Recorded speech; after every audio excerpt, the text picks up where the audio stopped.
Once upon a time, in a serene and idyllic village nestled beside a picturesque river, there resided a young man named Samuel. Samuel's life was marred by poverty, a burden he carried heavily. It was a poverty that made it nearly impossible for him to provide for his family. His existence was plagued by 4 detrimental traits, preventing him from leading a content and peaceful life. His fellow villagers did not respect him due to his impoverished state, and during moments of celebration, they overlooked him, causing him great emotional distress. Samuel's tendency to procrastinate often resulted in incomplete and abandoned tasks.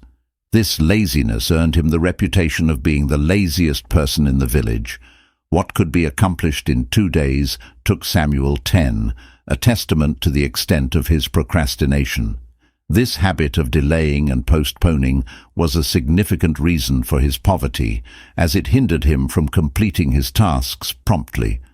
His life was marred by this propensity for procrastination and indolence, and it led to frequent complaints from his fellow villagers. The weight of poverty and societal rejection bore heavily on Samuel, often leading him to question his place in the world. As he sat by the nearby village pond, ruminating on the misfortunes of his life, he contemplated why he had been burdened with so many problems and why God seemed indifferent to his struggles. His thoughts were fraught with turmoil and discontent as he considered his plight.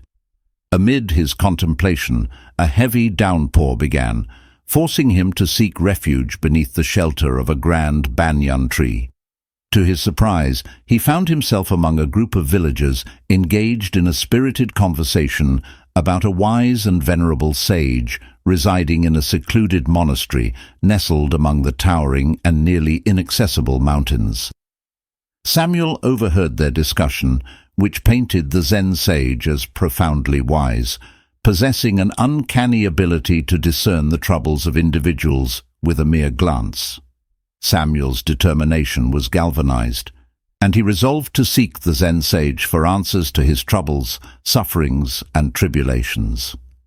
The very next morning he set out on an arduous journey to reach the remote Zen monastery. After a grueling trek, he finally arrived at his destination. Upon entering the monastery, he beheld the Zen sage engrossed in deep meditation, his eyes closed.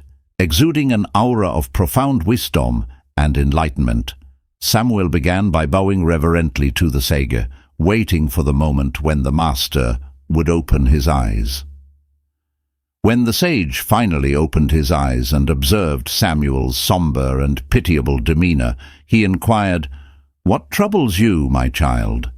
Samuel, his eyes brimming with tears, replied, "Sir, people in my village hold my poverty against me. They brand me as lazy and unworthy. My life is far from what I desire. Please, tell me how I can lead a happy life and elucidate the reasons behind my descent into poverty."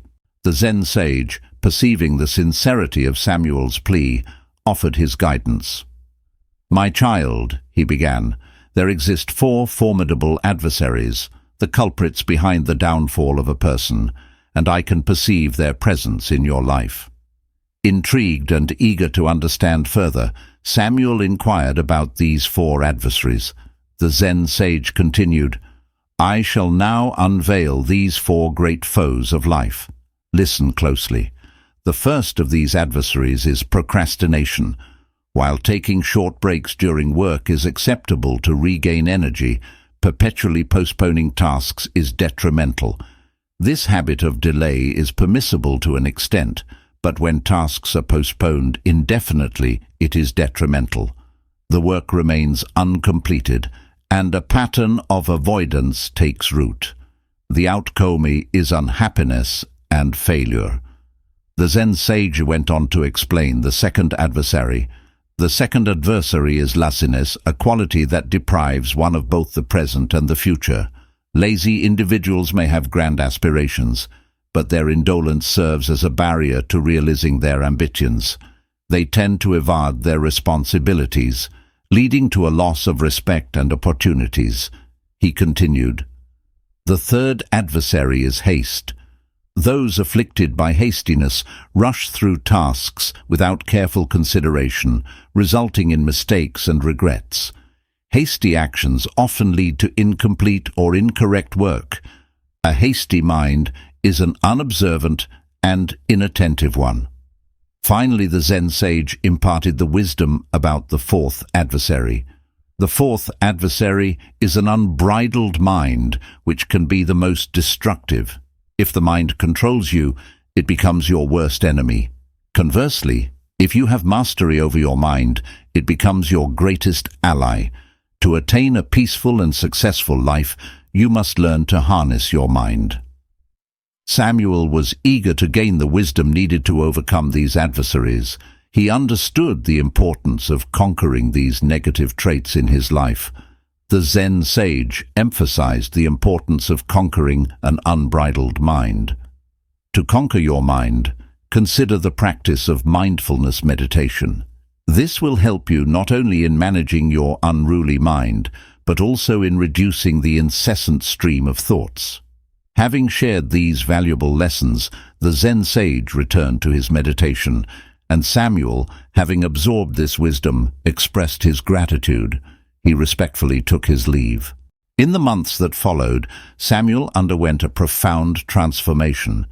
He no longer allowed procrastination, laziness, haste, or an uncontrolled mind to dictate his life. Instead, he embraced mindfulness meditation, worked diligently, and brought about significant changes in his life. With his newfound discipline and wisdom, Samuel began to prosper. He worked efficiently and harder, gaining the respect and admiration of his fellow villagers. Samuel's life transformed, and he found the success and happiness he had longed for. Samuel's journey from poverty to prosperity served as a potent lesson for everyone who knew him.